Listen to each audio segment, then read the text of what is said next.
Nanindigan ng isang kongresista na dapat pang dagdagan ang economic provisions na babaguhin sa konstitusyon. Hindi rin daw dapat lang sundin ng Kamara ang bersyon ng Senado sa panukala. Nasa frontline balitang yan si Camille Samonte. Bakit magkaiba ang paraan ng pagboto ng Kamara at Senado sa pagsusulong ng economic charter change para sa konstitusyon? Ito ang tanong ni Albay Representative Edsel Lagman sa deliberasyon ng Committee of the Who's Resolution of Both Houses No. 7 kanina. If there is an impasse between the Senate, because they would insist that there should be a joint meeting voting separately, and in the case of the House would say that there is no need for this because we are proposing this through a legislative process. Now, who and how will the impasse be resolved? Kita mo dati kontrabida ang ano yan, di ba? Yung pagmumukha niya, kontrabida ano yan eh. O ngayon, nakipag-unite siya kay Romualdez in fighting for, against sa Senate bill. O, di ba? Kasi ni Lagman na sa bersyon ng Kamara, 3/4 vote ng mga miyembro ng Kongreso ang kailangan para sa Chacha. Habang sa bersyon ng Senado, RBH 6, voting separately o hiwalay na boboto ang mga kapulungan. Pero sabi ni House Deputy Majority Leader Neptali Gonzales II, kung di magkasundo ang dalawang kapulungan, di uusad ang Chacha. Eh di wag na. Ang tigas ng ulo nyo eh. Alam mo, ganito lang kasimple yan ha. Pinagsabihan na kayo eh. Senado na magli-lead. Bakit ayaw nyo pa rin? Kasi nga, di ba, remember, kaya PI ang gusto nila kasi dun sa PI meron dong hindi klaro dun yung voting. Hindi voting separately nakalagay dun. Kaya nila gusto yung PI. Ngayon, nagpass sila ng resolution, dito, nahuli. Nahuli na naman na naandoon. Voting together. Sa Senado gusto separately. Talagang ipinipilitan nila kasi they know they can manipulate the result pag voting together. Kasi nga naman, outnumber ang mga senador. Ilan lang ang senador? 24. So, hindi nila makukuman kung ano man yung gustong palitan ni Speaker. Ganun lang kasimple. Kaya pinagpipilitan itong mga balalay ni Speaker, huwag tayong pumayag sa separate voting. Kasi hindi magdidesisyon ng ating sugar daddy.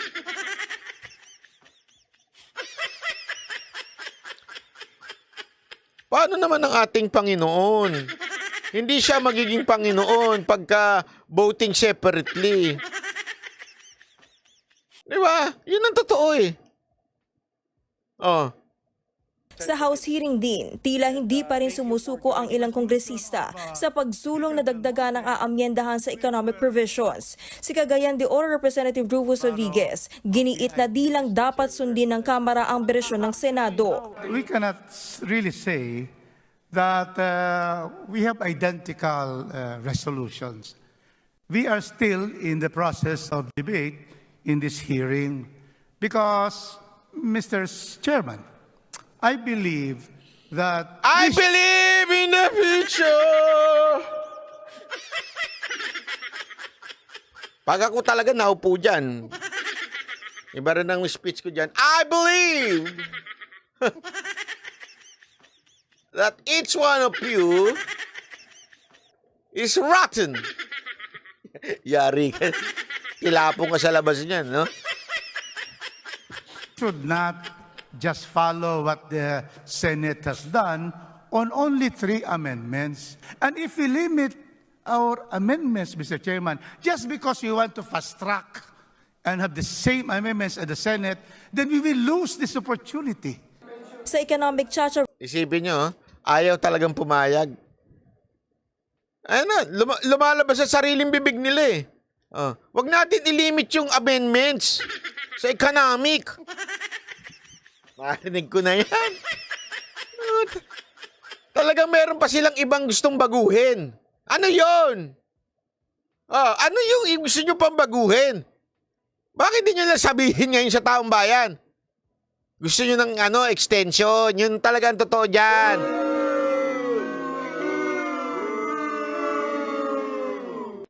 Kaya nila gustong manipulahin ng pagboto eh. Gusto nila talagang join, collectively, ika nga, sama-sama sila na magbobotohan para wala ni Senado na outnumber na sila. Oh, so pwede na nilang baguhin ang gusto ni Speaker. Yung galawan nyo, obvious. Galawan talaga ng mga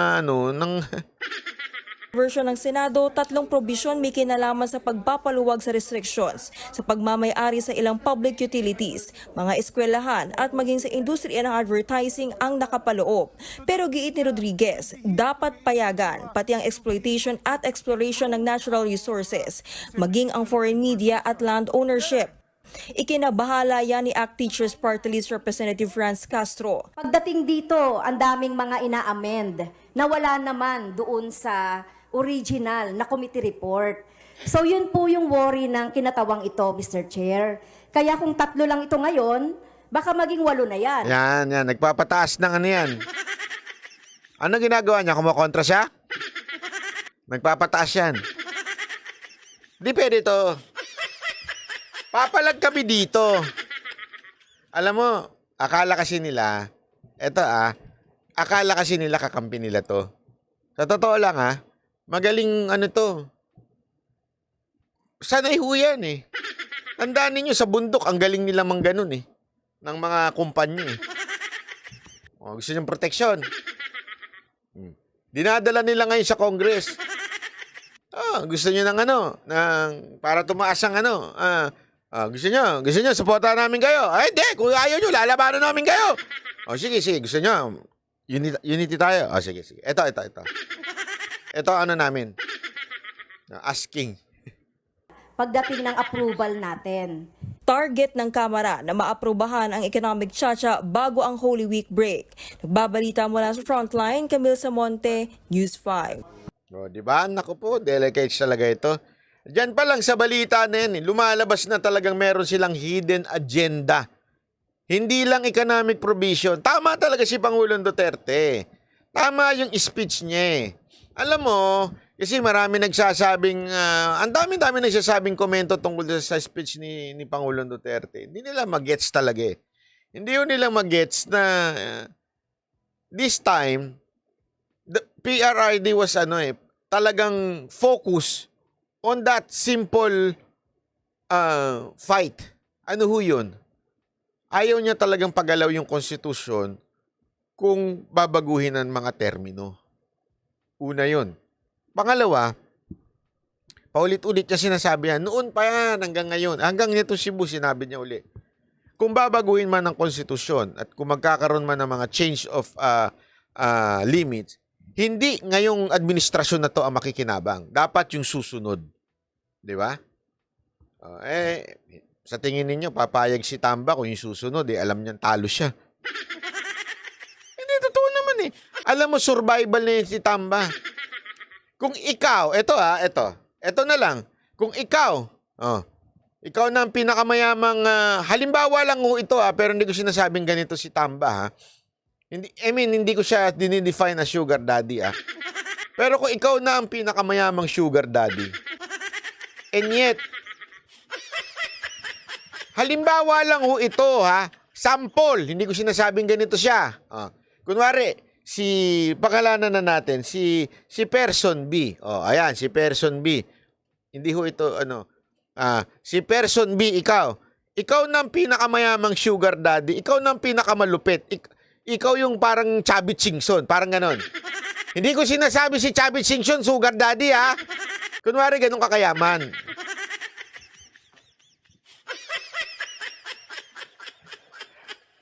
Tapos, may gusto kang babae. Hindi mo makuha-kuha.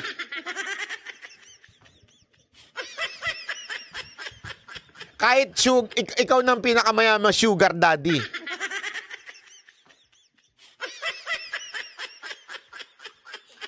Kaya gagawin mo ang lahat para makuha yung babae na yon.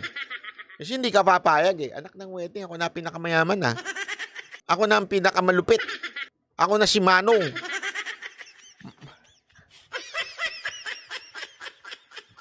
And yet, hindi ko makuha ito si... Oh, magpapangalan tayo uli. Sample lang, ha? Hindi ko sinasabing ganun, ha? Sample lang, sample. Hindi ko makuha si Ibana, ganun. Sample, sample. Hindi ito totoo, sample. Katang isip. Oh, hindi ko makuha. Alam mo, anong reaction mo? Ha? Anong reaction mo? Desperate ka na. Magiging desperado ka na. Alam mo, ganun ang nangyayari kay Tamba. Desperado na siya. Kasi, lahat ginawa niya na eh. PI, ayuda, sa survey, hindi siya umaangat. Kahit anong mangyari, talagang nandun pa rin sa bottom. Tapos, ito pang pinsan niya, nagsalita. Ay hindi, Senado na maglilid dyan. Hindi pwede ito. Hindi pwede ito. Pag Senado na nag-lead, paano na yung pangarap ko? Hindi na siya makakanta ng pangarap ko. Diba? Wala na. Kaya, kita nyo ginagawa ng mga balalay niya sa kamera? Nagtatalo sila eh. Nagtatalo na, hindi, ilaban natin to. Hindi tayo papayag na sa Senado.